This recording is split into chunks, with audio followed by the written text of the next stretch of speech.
ناپاک اور پاک کپڑے کو اگر ایک ساتھ ملا کر کے واشنگ مشین میں دھو لیا جائے تو کیا اس سے جو پاک کپڑے ہیں وہ بھی ناپاک ہو جائیں گے؟ تو معلوم ہونا چاہیے کہ اگر ناپاک کپڑوں کو پاک کپڑوں کے ساتھ واشنگ مشین میں ملا دیا گیا تو اس سے جو پاک کپڑے ہیں وہ بھی ناپاک ہو جائیں گے۔ ان کی پاکی کا طریقہ یہ ہے کہ 3 مرتبہ پانی ڈال کر کے ان کو دھویا جائے اور ہر مرتبہ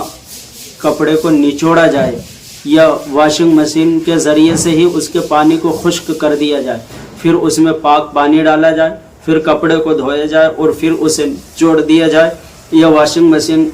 وغیرہ کے ذریعے اسے خشک کر دیا جائے، پھر تیسری مرتبہ پاک پانی ڈال کر کے اس کپڑے کو دھویا جائے، نچوڑا جائے یا واشنگ مشین کے ذریعے اسے خشک کر دیا جائے۔ تو اب جو پاک کپڑے اور ناپاک کپڑے جو دونوں مل گئے وہ سب پاک ہو جائیں گے۔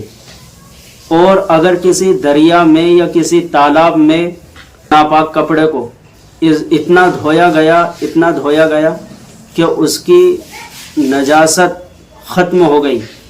اس کا اثر بھی ختم ہو گیا، تو اب کپڑا خود بخود پاک ہو جائے گا، چاہے اسے نچوڑا جائے یا نہ نچوڑا جائے، کیونکہ مقصد ہے پاکی حاصل کرنا، نجاست کو ختم کرنا، اور وہ نجاست زائل ہو گئی، لہٰذا نچوڑے تب بھی اور نہ نچوڑے تب بھی اگر دریا یا بہتے پانی میں کپڑے کو اتنا دھویا گیا کہ نجاست کا اثر ختم ہو گیا، اب کپڑا پاک ہو جائے گا۔